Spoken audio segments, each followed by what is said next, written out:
Dejaron al padre abandonado y su hijo solo con un basurero, pero lo que encontraron dentro lo cambió todo. La frase retumbó en la sala como un golpe seco. No era una metáfora, la imagen era literal y brutal.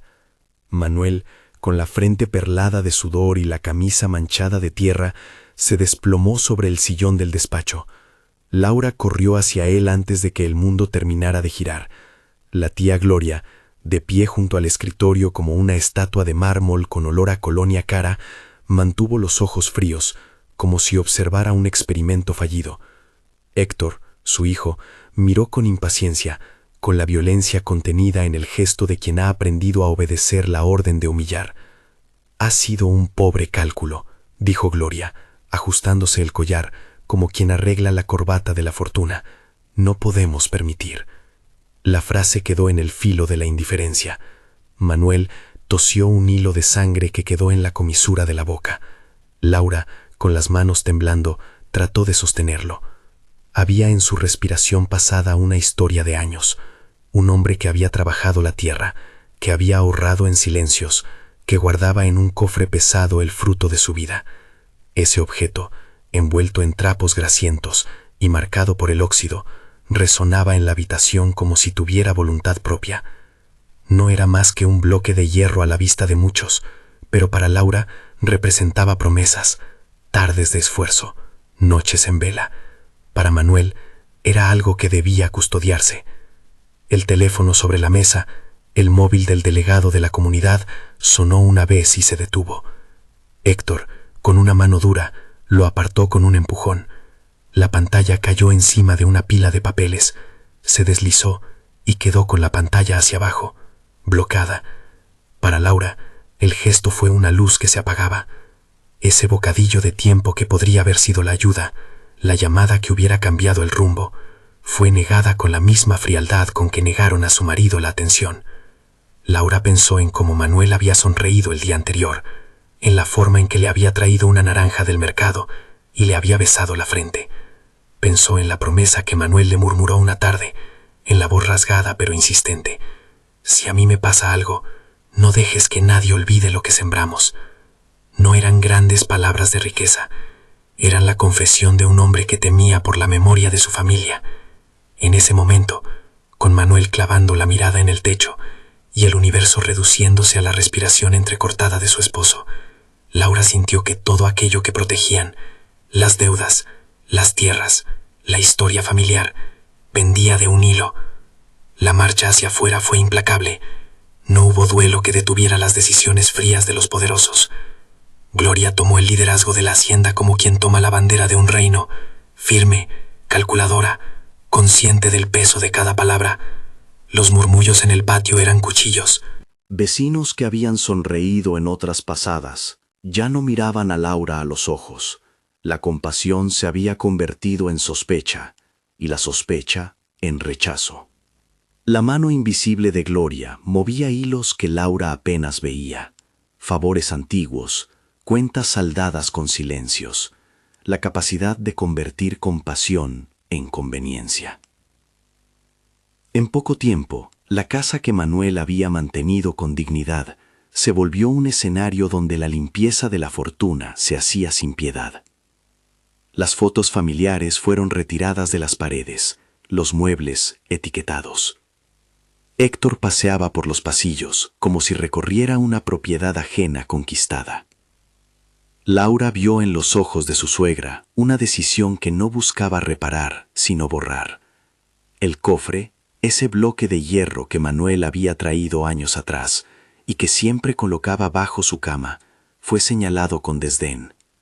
«Chatarras», dijo alguien en voz baja, para que sonara como sentencia. Llegó el funeral en medio de un polvo que gritaba sequía. El pueblo se acercó más por curiosidad que por empatía. Algunos, por temor a perder privilegios, fingieron llanto. Gloria, implacable, aprovechó el momento para reorganizar el legado como quien reparte cartas marcadas. Laura escuchó las conversaciones desde la cocina, donde una vecina confundía lástima y regocijo. Los niños, Diego y Valentina, con los ojos hinchados, comprendieron que la casa se dejaba de ser su refugio. Héctor, al ver la fragilidad de Laura, sonrió como quien ve crecer su poder. Ese día, la palabra expulsión tomó forma y peso. No sería una mudanza, sería un destierro. La camioneta que los llevó hasta el Valle Seco olía a fango viejo. El camino a la zona conocida como el basurero del valle fue una sucesión de gritos ahogados, de miradas que se apartaban. Cuando la puerta se abrió, la vista de Laura quedó enclavada en la inmensidad de la soledad. Fichas de plástico, restos de techos, latas abolladas y el viento que arrastraba olores de pérdida. En una esquina levantaron un barracón de tablas. El techo era una lonja que no aguantaba lluvia, pero sí escondía al menos del sol. Esa fue la casa que les dieron, un refugio para lo que el pueblo consideraba inútil. La primera noche en el basurero fue una lección de desgracia. Los niños se abrazaron con la inocencia que aún les quedaban, preguntando si podían volver a dormir en la otra cama. Laura les habló con la voz baja, con la que se dicen las verdades para que no desaten más miedo. No será para siempre, les prometió, y las palabras sonaron huecas hasta para ella. Por la mañana, la luz se filtró sobre el polvo y dejó marcas de óxido en la ropa. El bloque de hierro estaba entre sus pocas pertenencias. Manuel lo había traído con gesto protector, como quien deposita en una caja la posibilidad de un mañana. Los días que siguieron fueron una sucesión de rechazos. El panadero miró con recelo, la tienda negó crédito, los peones de la hacienda desviaron la mirada. Gloria se encargó de que nadie les ofreciera empleo. Con una llamada, cerró puertas que antes se abrían. Laura pidió trabajo, pidió alimentos, pidió ayuda, pero recibió silencio o desprecio. El pueblo había decidido. La familia era una mancha que convenía no tocar. En medio de esa soledad, Laura descubrió la disciplina del hambre. No era solo falta de comida, era la pérdida de la dignidad que viene con la imposición. Enseñó a sus hijos a dividir la improvisada ración, a hacer billetes de pan con la imaginación. Con los dedos manchados de grasa, recogían cartones aprovechables, latas que don Pepe pudiera pagar unas monedas.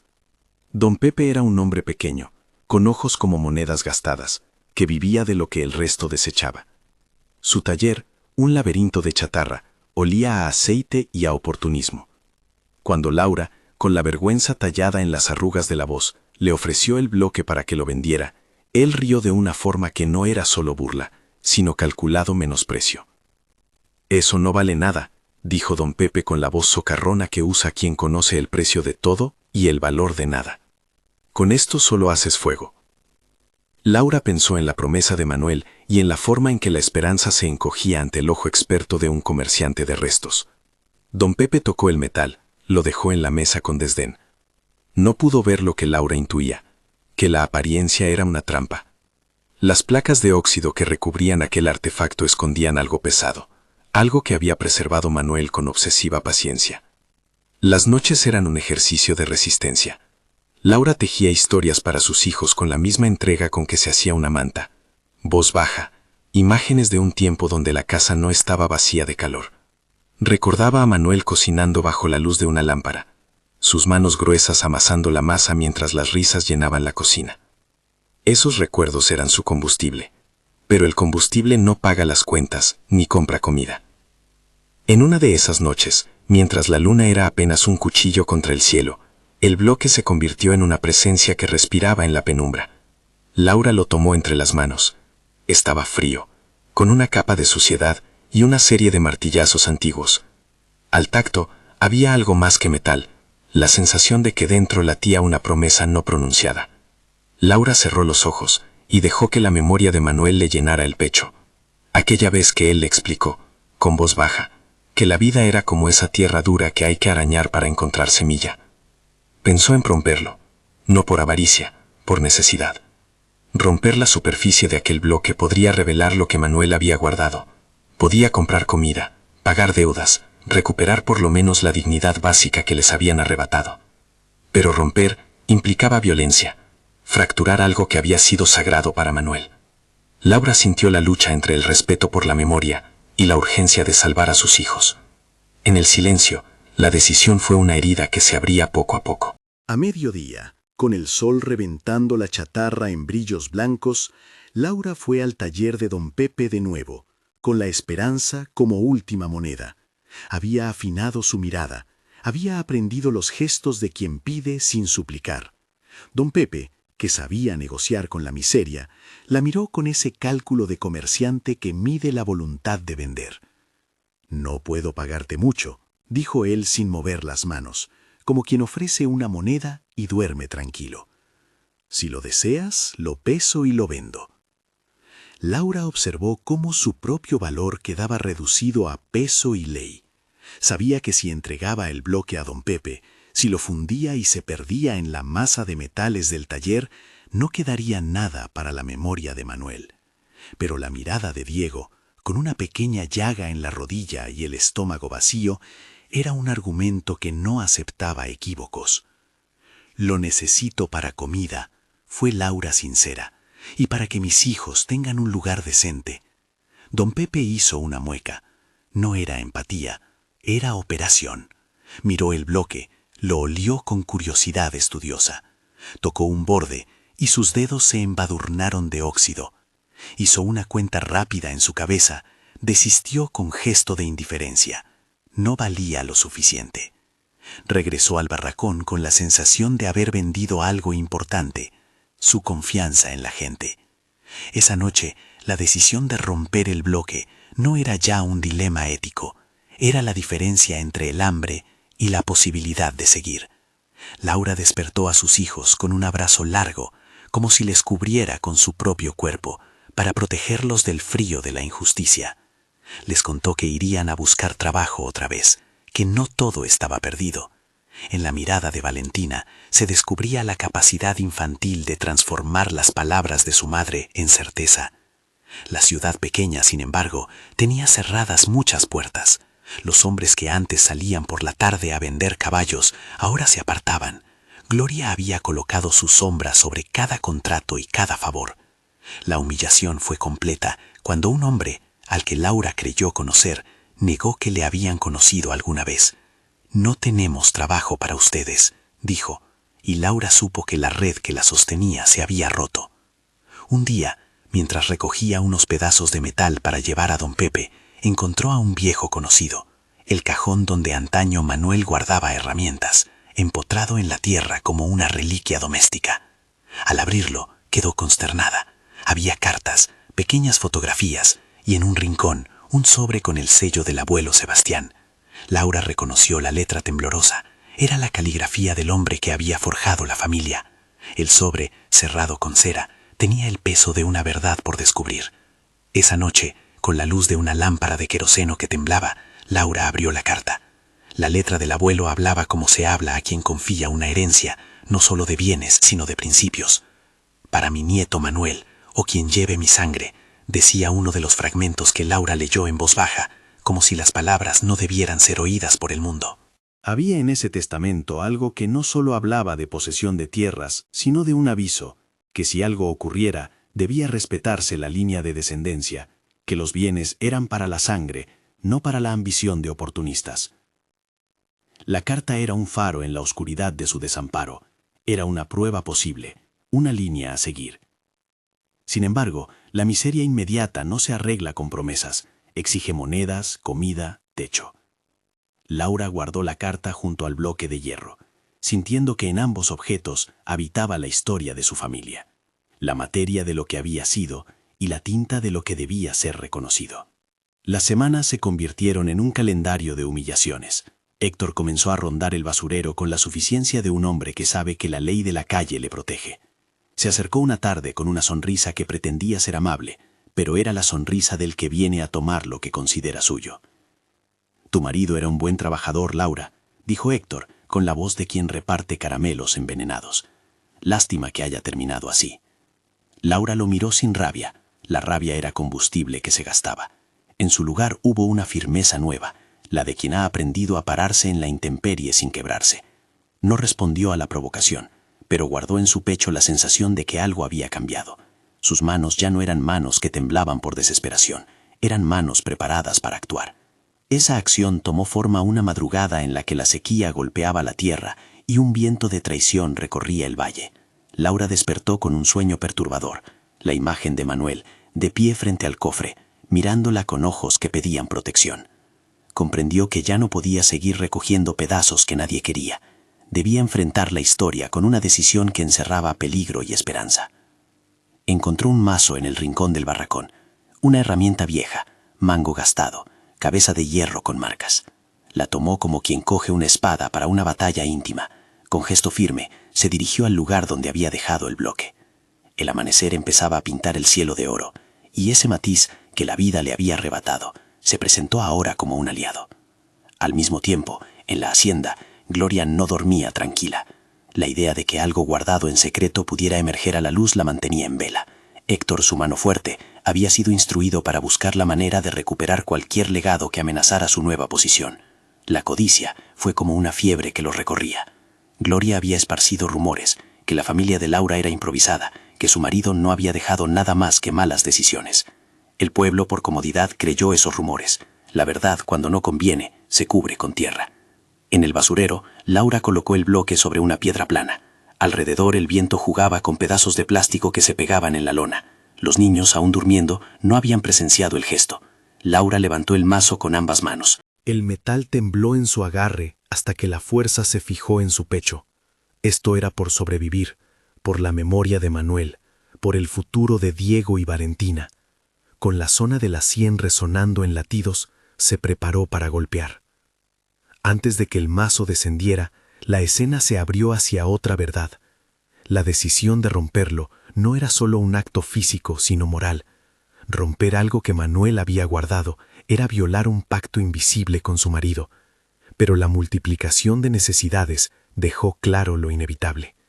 Laura inhaló, contuvo la respiración y en el último segundo antes del impacto pensó en el teléfono empujado, en la mano fría de Gloria, en la carta del abuelo. Todo ello pesaba en la conciencia como una balanza que pedía justicia. Fue en ese momento, con el hierro a centímetros de su piel, que escuchó pasos que venían de la esquina del basurero. Personas que no solían acercarse, un hombre que traía noticias y dos voces que discutían a lo lejos. Laura detuvo el golpe. La tensión en la escena se volvió sólida, como el metal del bloque que sostenía. No estaba sola, nadie está verdaderamente solo, pero la compañía venía con intenciones desconocidas. Y fue allí, con el mazo aún en alto, y la posibilidad de romper la promesa, y la necesidad encontrándose en el mismo punto, que la historia se detuvo en el borde de una decisión que podía cambiarlo todo. Por primera vez en semanas, Laura comprendió que la vida que les habían dejado en herencia no era solo un montón de objetos. Era la memoria, la ley del abuelo, la posibilidad de transformar el desprecio en reivindicación. El mazo quedó suspendido, y el polvo del basurero se posó en el silencio, como si el valle mismo contuviera la respiración. El ruido de las voces se acercó. Una figura conocida surgió entre los montones. Don Pepe, con una mirada que ahora estaba lejos de la burla. Alguien más, un hombre de porte decente que Laura no reconocía enseguida, y, por detrás, una sombra que no estaba ni en el basurero, ni en la hacienda, sino en el medio. Una presencia que parecía venir de otro lugar. Curiosidad, interés o un punto de inflexión. La vida, que había sido una sucesión de puñetazos, estaba por ofrecer una respuesta, o quizá otra complicación. Laura bajó el mazo unos centímetros, con las palmas ardiendo por la presión del metal. El bloque rozó la piedra y dejó un sonido grave, como un llamado. Don Pepe se acercó sin jugar sus viejas cartas de oportunismo.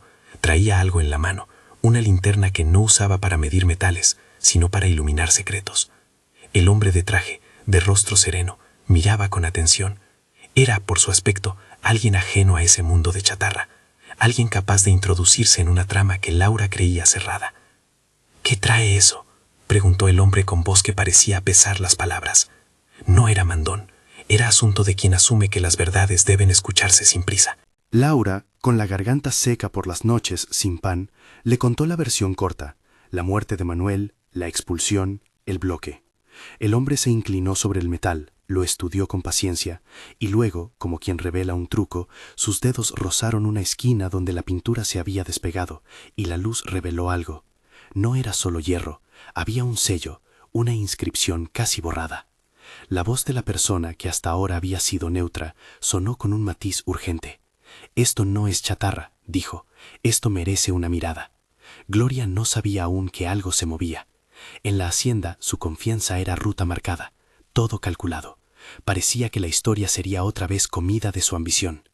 Héctor, con esa seguridad que daban las complicidades, planeaba ya el paso siguiente, apropiarse de lo que pudiera dar brillo a su nombre. Pero la posibilidad de que el bloque fuera algo digno de la tinta de un abogado, algo que su habilidad no había previsto, empezó a poner en jaque sus certezas. La madrugada siguiente se cubrió de una expectativa nueva. En el barracón se respiraba un aire distinto, mezcla de miedo y esperanza. Los niños, ajenos a la gravedad de las decisiones adultas, jugaron cerca como si el mundo fuera un patio sin fronteras. Laura, sin embargo, había puesto la carta del abuelo sobre la mesa de madera y la miraba como quien mira a un testigo que puede hablar cuando llegue el momento. El hombre de traje volvió al amanecer, acompañado de una mujer que parecía ser su asistente. Traían consigo una carpeta y una libreta. Su lenguaje no era el de la ciudad, pero su comprensión del valor sí. Don Pepe, que hasta entonces había sido símbolo de la mezquindad, se mostró inquieto, como si temiera que su relación con la verdad fuera a salir a la luz. Las piezas comenzaban a moverse, y Laura se dio cuenta de ello. Lo que ella creía simple y sucio podía ser pívot de una historia mayor. Dentro del barracón, Laura mostró la carta. La luz que entraba por la lona iluminó las palabras viejas del abuelo Sebastián. El hombre de traje la leyó despacio, como quien recita una oración no por dogma, sino por respeto. Sus dedos describían las líneas, sus labios pronunciaban, como si cada palabra tuviera peso jurídico y moral. «Para mi nieto Manuel, o quien lleve mi sangre», repitió en un murmullo que fue preludio de una promesa posible. La carta, al ser leída, dejó de ser simplemente tinta y papel. Pasó a convertirse en una llave que abría puertas administrativas y, sobre todo, en el recordatorio de que la memoria de una familia tenía valor público. Al otro lado del valle, en la hacienda, la calma de Gloria empezó a resquebrajarse. Alguien la había llamado la noche anterior con una noticia pequeña pero inquietante. Por la mañana, Héctor sintió la orden de vigilar, de mover fichas. Gloria no permitiría que nada, ni siquiera la sombra de un secreto, la dejara vulnerable. Sus estrategias, construidas con paciencia y manos firmes, comenzaron a enderezarse para recuperar cualquier indicio de poder. Pero en el barracón, con la carta sobre la mesa y el bloque aguardando, Laura entendió por primera vez algo que Manuel había querido enseñarle, que las cosas valiosas a menudo vienen disfrazadas. El bloque, que había sido despreciado por don Pepe, que había provocado risas en el mercado, podía ser ahora la prueba de una vida. Y la carta del abuelo, con su exigencia de reconocimiento a la sangre, podría tumbar los planes de los que buscaban usurpar la herencia. El hombre de traje habló con voz medida. Había formas legales de verificar un legado. Había pasos que protegerían a los hijos de Laura, pero también había riesgos. Este tipo de documentos, dijo, pueden ser desafiados. Las intrigas de poder no se desarman con una sola letra. Laura escuchó, y por primera vez se permitió temer por la prolongación de la lucha. No era solo contra la pobreza, era contra quienes tenían recursos para alargar los conflictos hasta que la esperanza se consumiera. Esa noche, antes de que el cielo dividiera la negrura y la luz, Laura fue a la esquina donde había dejado el bloque. Lo tomó en sus manos. Las marcas del mazo anterior en la superficie parecían contar una historia de defensas y ataques. Sus dedos, mancillados por el trabajo y el polvo, se apoyaron en la inscripción apenas visible. Era como rozar la frente de un muerto, un acto de cariño que pedía respuesta. Al otro lado del valle, Héctor planeaba su movimiento. Si la ley iba a venir, él convenía en adelantarse. Pensó en la fuerza, en la necesidad de asustar a los extraños para que no se acercaran a la hacienda. Gloria, por su parte, no tenía escrúpulos. Ella vería a Laura como un elemento a eliminar, no una persona a reconocer. Las posibilidades de que el conflicto se hiciera público eran altas, y la atención que eso traería no solo expondría los actos, sino que, si la suerte acompañaba, podría atraer autoridades que no siempre respondían a favores. Y entonces, con la luna en cuarto menguante, la historia alcanzó un punto donde la acción y la espera se cruzaron. Laura supo que la noche siguiente debía tomar una decisión definitiva, abrir el bloque y verificar su contenido, presentar la carta a alguien de confianza, o entregarse a la paciencia de quien espera la justicia. Era una tríada de opciones que solo una madre desesperada puede sopesar con sangre fría. En el interior de su pecho, una voz pequeña, la de Manuel, le habló con la memoria de los gestos. Cuida a los niños, cuida la verdad. Laura la escuchó como quien escucha el latido de un corazón que no se quiere dejar apagar. La situación se tensó como una cuerda, y el basurero entero pareció contener la respiración. El mazo, la carta, la figura del hombre de traje y la sombra de Gloria se convirtieron en los actores de una escena que aún no tenía juez. La madrugada se acercaba con su promesa de decisiones. Laura dejó el mazo sobre la piedra, no por la falta de valor, sino por la certeza de que ahora no era una decisión privada. Estaba a punto de convertirse en un acto público que cambiaría destinos. Y mientras el valle seguía respirando polvo y recuerdos, Laura miró a sus hijos dormidos y entendió que la noche siguiente sería la bisagra entre la humillación que habían sufrido y la posibilidad de una restitución. El sol se asomó por el horizonte con un aire de promesa y amenaza. La lucha no había comenzado todavía en su forma pública. Estaba en ese filo donde las decisiones privadas se vuelven públicas, donde un simple bloque de hierro puede tornarse en prueba, tesoro o trampa. Laura cerró la puerta de lona del barracón y se quedó mirando el bloque, la carta y la sombra de su propia determinación. La historia, hasta ese punto, había sido de degradación y resistencia. Lo que vendría sería una confrontación que no solo mediría la fuerza física, sino la fuerza de la verdad y la ley. En ese instante, con el aire cargado y la promesa de un día que podía abrir heridas o cerrarlas, Laura respiró y se preparó. Sabía que las próximas horas decidirían algo más que su suerte. Pondrían a prueba la dignidad de todo un pueblo. Y con los dedos marcados de polvo, hizo una promesa en silencio, que llevaba el nombre de sus hijos y el de Manuel. No permitiría que la historia de su familia fuese enterrada junto a sus desperdicios. El sol cerraba una rendija de luz cuando Laura decidió que ya no había más espera que la sostuviera. El bloque, esa presencia fría y callada, parecía mirarla con la paciencia de quien guarda secretos desde hace generaciones. Respiró hondo, sintió en la garganta la textura de la carta del abuelo y recogió el mazo con las manos que el trabajo y la angustia habían endurecido. No fue impulso, fue la suma de noches en vela, de panes partidos en tres, de la voz de Manuel rezando por la memoria de la familia.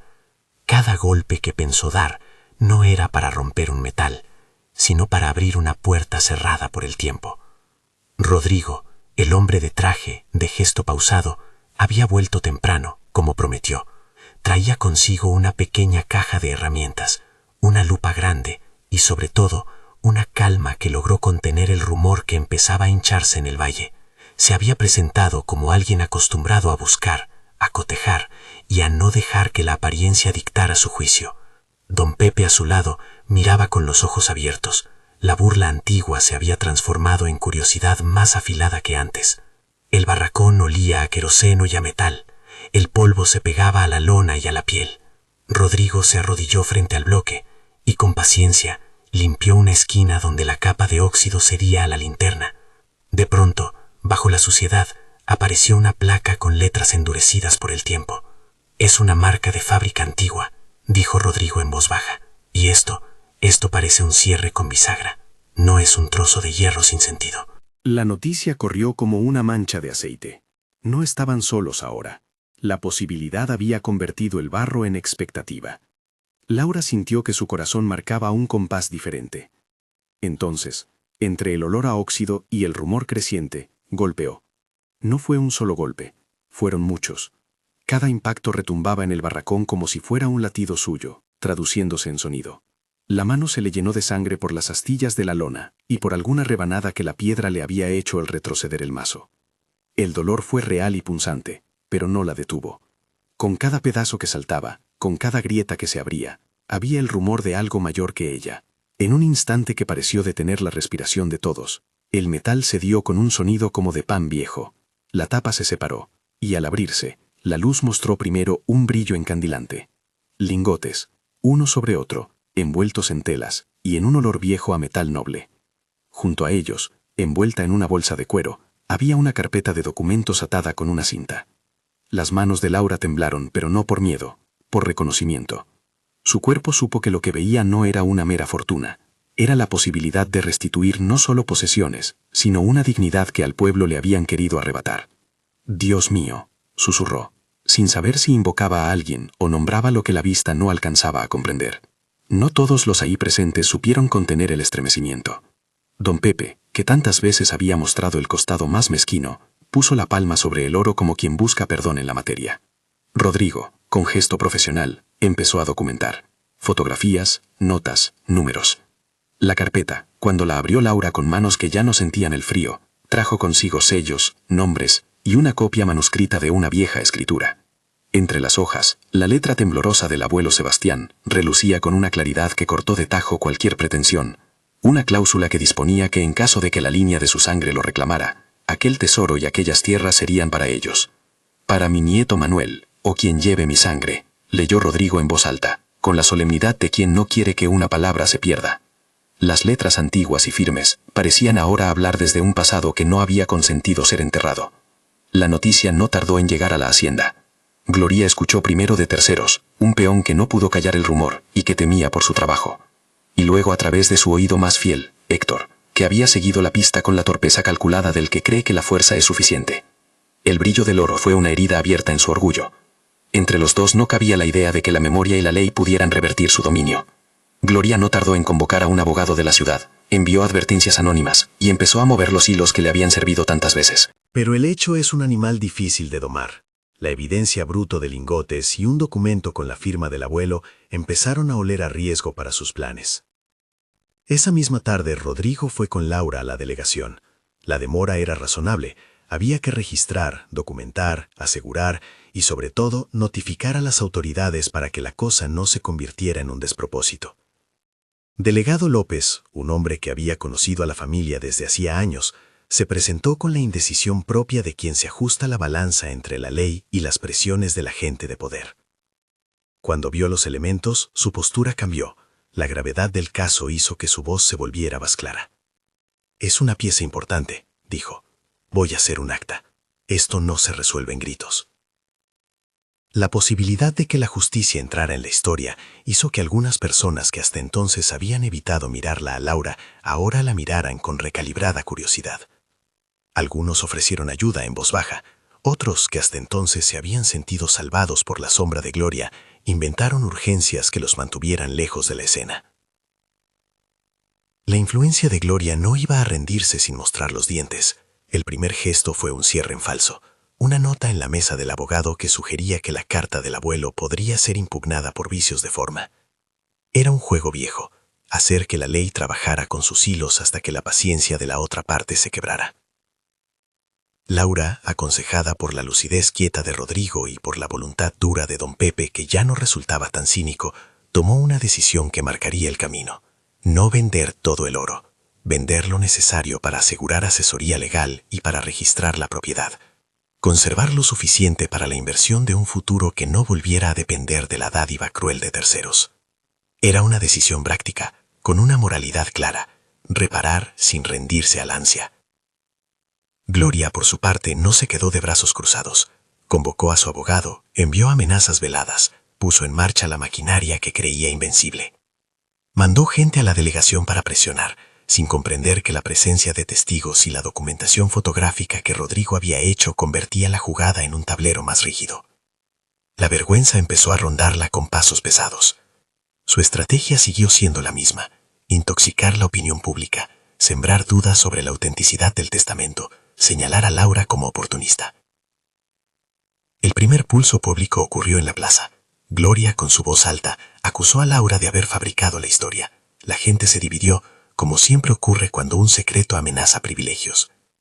Héctor, que parecía más un vendedor de miedo que un hombre con argumentos, usó su puño para amenazar a quienes quisieran presentarse como testigos. Hubo un momento en el que la tensión pareció calentar el aire hasta el punto de la violencia.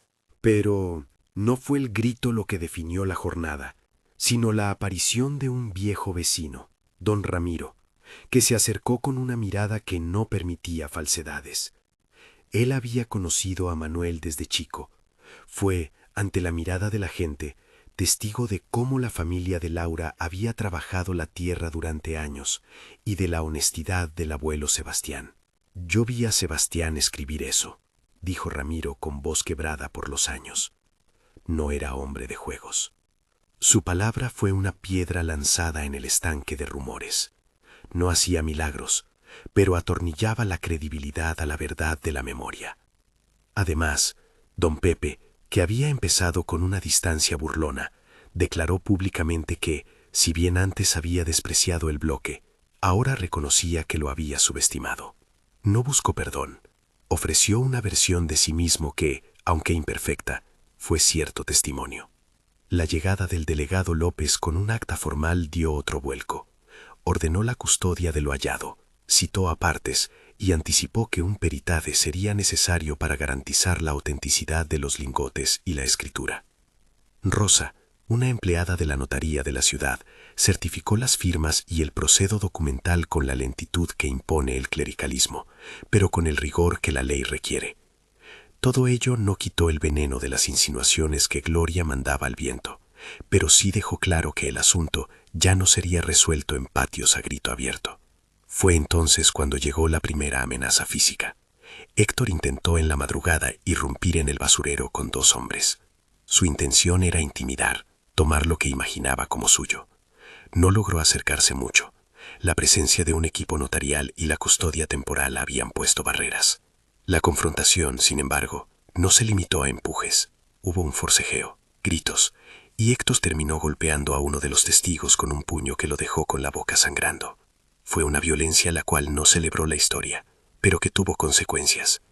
Héctor fue detenido por agresión al generar desorden público y por la amenaza directa contra bienes que habían sido puestos bajo protección policial. La detención, aunque no solucionó el conflicto de fondo, marcó un antes y un después. La fuerza ya no era un instrumento sin riesgo. Gloria, desde la hacienda, mostró su furia. Sus cartas legales empezaron a llegar, mentiras, intentos de invalidez, ofertas de conciliación que solo buscaban que Laura desista. Llegó incluso la insinuación del pago, que si cedía tranquilamente, recibiría una suma simbólica. Laura recordó las noches con Manuel y la promesa de no dejar que se borre la memoria. No aceptó. La acción legal se desplegó con la lentitud implacable de los procesos, pero con la firmeza de quienes habían reunido pruebas. Rodrigo y un abogado local prepararon la documentación para presentar una demanda de posesión con restitución. La carta del abuelo, la escritura de tierras y los testimonios sumaron una carga probatoria que se volvía cada vez más pesada para las pretensiones de Gloria.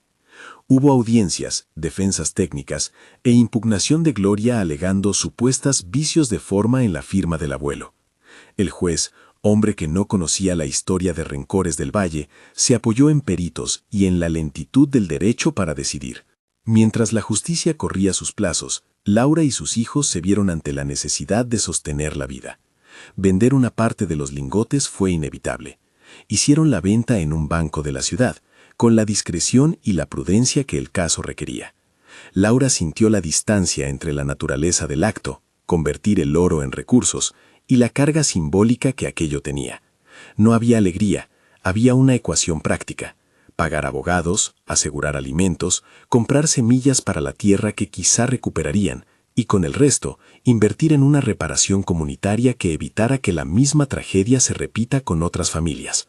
No vendieron todo. Laura insistió en conservar parte, no por lujo, sino para garantizar trabajo y seguridad en el futuro. La primera cosecha tras la restitución fue un acto lento de justicia. Con parte del capital contrataron obreros, compraron tierras limitantes, repararon cercas y, sobre todo, empezaron a plantar. Laura, que nunca dejó de moverse, aprendió a dirigir hombres, a entender la contabilidad de un pequeño proyecto rural. Contrató a un técnico para que la asesorara en riego, habló con vecinos que habían sido tímidos antes y abrió la posibilidad de trabajo para quienes más lo necesitaban. Su intención no fue la venganza, sino la reparación, convertir la propiedad en fuente de dignidad. Gloria, entretanto, enfrentó consecuencias que la ley pone cuando la evidencia pesa. Su abogado presentó demandas, pero la solidez del expediente de Laura fue mayor de lo que Gloria había previsto. En el juicio, las audiencias fueron tensas. Las palabras de los testigos, Ramiro, don Pepe, Rosa de la notaría, sumadas al peritaje sobre los lingotes y los sellos, apuntalaron la argumentación de Laura. Al terminar una de las sesiones, el juez, con la calma con que la ley toma decisiones, falló a favor de la restitución. La propiedad debía ser reconocida en favor de los hijos de Manuel, con la aclaración de que cualquier herencia debía ser administrada con transparencia. Gloria recibió la resolución con la palidez de quien ve caer la torre que había construido con tantas manos ajenas. La humillación pública fue un espejo de la que ella había reflexionado para otros. No hubo golpes ni humillación grotesca, hubo la fuerza del procedimiento. Sus negocios, que dependían en parte de alianzas y crédito, se resintieron por la mancha de la disputa pública. Algunos contratos se rescindieron, sus amistades más frágiles se borraron en silencio.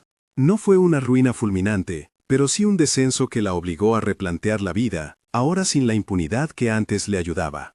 Héctor, por su parte, afrontó cargos por la agresión y por la intención de causar daño. El proceso penal siguió su curso, y la familia, esa red que antes lo alentaba, no supo sostenerlo sin mostrar grietas. Los meses siguientes fueron de trabajo y de aprendizaje.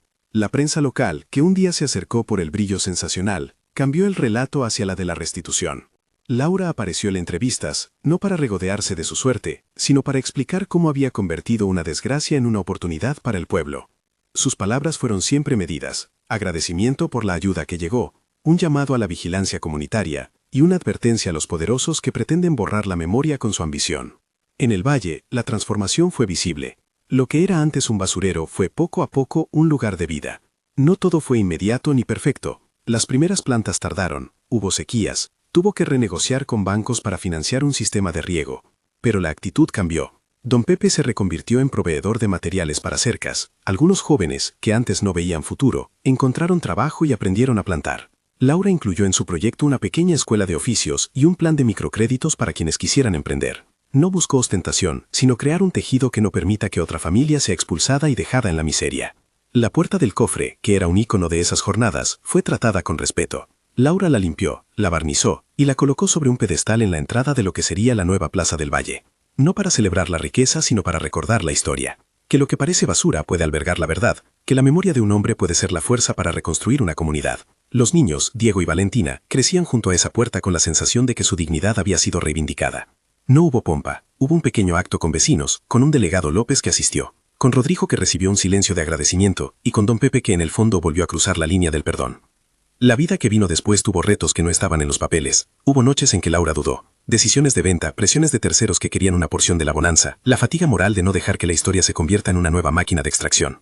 Ella mantuvo una regla simple: la herencia era para sostener la vida, no para engordar orgullos. Mandó auditar las cuentas, puso representantes de la comunidad en el comité de administración y abrió las puertas a proyectos de educación y salud. Así fue como la propiedad dejó de ser un botín para convertirse en patrimonio compartido. La ley había devuelto un pedazo de tierra, Laura hizo que ese pedazo sirviera para algo mayor. En privado, la maternidad siguió siendo su brújula. Enseñó a Diego a trabajar con la tierra y la cabeza, a Valentina a leer las pequeñas letras que sostienen la memoria de una familia.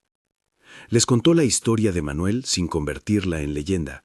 Les habló de esfuerzo, de misericordia y de la necesidad de reclamar lo justo sin perder la humanidad. A veces, por las noches, recordaba con nostalgia las tardes en que Manuel pelaba una naranja mientras contaba un cuento. Esos recuerdos ya no eran solo nostalgia, eran la base de la decisión que la había llevado a sostener su vida sin venderse por miedo. Con el tiempo, Gloria se apartó de los escenarios centrales.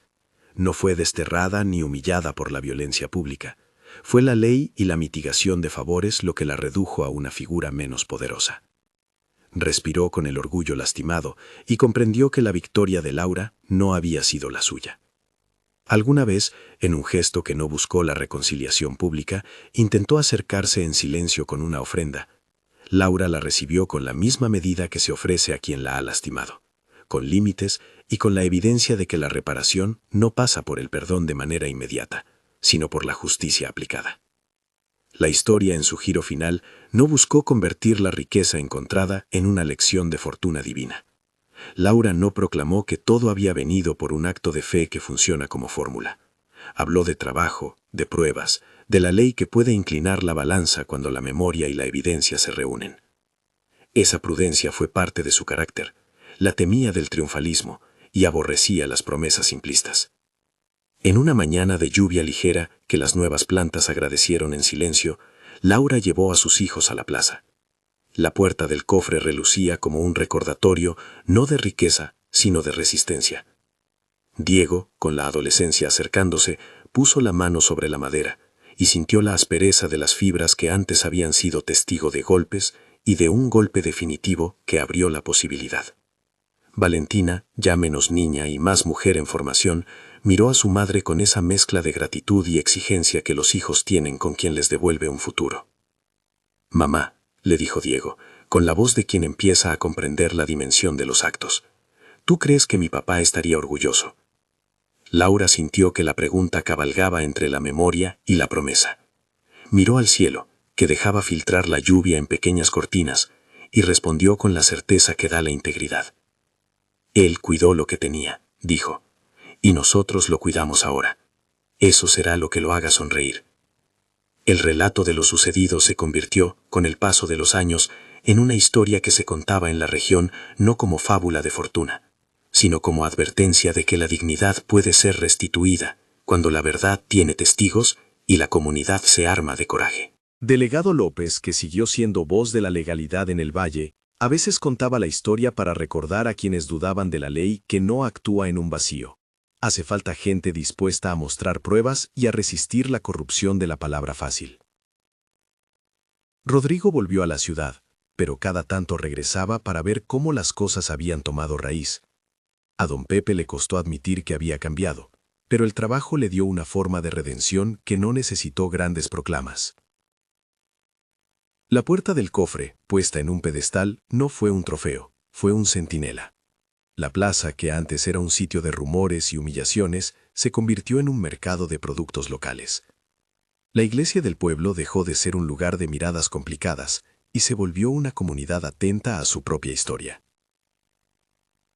Laura siguió siendo una mujer de trabajo, a veces cansada, a veces risueña, pero siempre con la misma brújula que la guió desde el primer día: proteger a los suyos y que la memoria de Manuel no fuera un mito, sino un acto de justicia.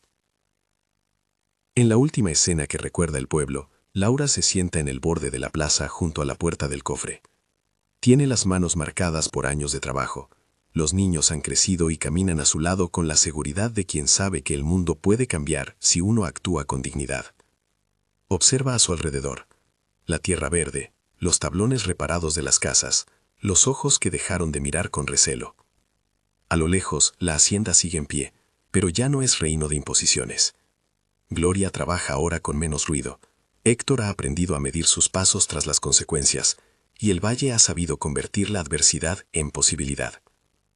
Lo que empezó cuando dejaron al padre abandonado y su hijo solo con un basurero, terminó no como un cuento de hadas, sino como una historia de restitución que el pueblo contó una y otra vez. No fue la riqueza la que salvó a Laura, fue su decisión de no renunciar, la evidencia guardada por el abuelo Sebastián, la presencia de testigos y la ley actuando.